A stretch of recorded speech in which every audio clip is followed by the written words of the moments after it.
এই যে ফাল্গুন নদী এখানে ফাল্গুন নদী, এখানে দশরথ যখন মারা যায়, মা সীতা দেবী রাম লক্ষ্মণ বনবাসে যাওয়ার কালে এখানে অবস্থান হয়েছিল। এখানে আসার পরে বাবা মারা গেল, দশরথ মারা গেল, রামের খবর এলো, এসে এই পন্দে এসে দশরথ মৃত্যু খবর শুনেছে। তো পিণ্ডি দান করেছিল, তেমন এটা 10-12 দিন ছিল থেকে এখানে পিণ্ডি দান করার জন্য দুই ভাই গেছিল তার সমান জিনিসপত্র জোগাড় করতে। তার আগে দশরথ এসে মা সীতা দেবীর কাছে পিণ্ড চাচ্ছে, বলল মা বাবা গেছে, তোমার ছেলেরা আসুক, সব কিছু পিণ্ডের জিনিসপত্র তবে তো পিণ্ডি হবে, আমি কী দিয়ে পিণ্ডি দেবো? বলে না, স্বর্গের দ্বার বন্ধ হয়ে যাবে, আমার এই মুহূর্তে পিণ্ড দান না যদি করেছো আমি মুক্তি পাবো না। বলে আমি পিণ্ডি দিলে আপনি মুক্তি পাবেন? বলে হ্যাঁ। তখন মা সীতা দেবী বলল পিণ্ডি দিলে আমি কার সাক্ষী রাখবো?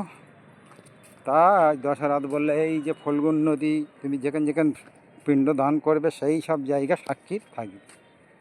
তো সেখানে সাক্ষী রেখে আর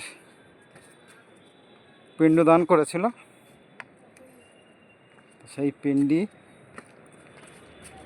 দান করার পরে ফাল্গুন নদী মিথ্যা কথা বলেছিল।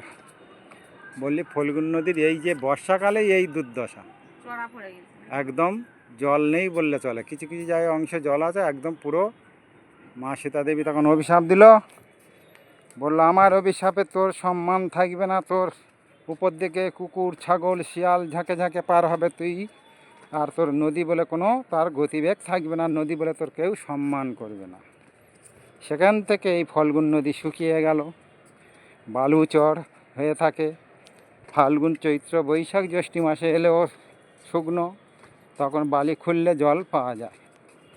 তীর্থযাত্রীরা তারা ওই বালি খুলে খুলে ওই জল মস্তকে ধারণ করে কাজ করে চলে যায়। এই হলো সেই রামশিলা, এখানে ভগবান এসেছিল, তার চরণ এখনই আছে, চরণ দর্শন আমরা করতে পারলাম বা পেলাম। যাই হোক, আমাদের গাড়ি দাঁড়িয়ে আছে নিচে, সে অপেক্ষা করছে। এখন আমরা সেই গাড়ির কাছে নেমে যাচ্ছি সিঁড়ি ভেঙে ভেঙে। ওরে বাবরে, বড্ড খাড়ি সিঁড়ি। আমাদের এই সব প্রভুজি মাতাজি খুব অতি কষ্ট করে উঠেছে, কোনো লোক উঠতে চায় না, ভক্তরা নিচে থেকে সব দর্শন করে পালাচ্ছে। হরি বল। আমার মামা এলি ঠ্যাং খোঁড়া কী অবস্থা হতো, উনি রুমে আছে তাই ভালো, আসে না তাই ভালো। হরে কৃষ্ণ, হরি বল। সব সিঁড়ি দেখুন পরিস্থিতি কি। হরে কৃষ্ণ, হরে কৃষ্ণ। এই সে সিঁড়ি, হ্যাঁ ভাগ্যিস তো দাঁত থাও না, পেটে পর চলে গেছে। হরে কৃষ্ণ। হ্যাঁ আর যাবেন, আর যেতে চান? এই যে আমরা নিচে মন্দিরের কাছে এসে গেছি, এখানেও নিচেও মন্দির আছে। আর যেতে পারবেন না? যেতে যদি না পারা চলুন, আমার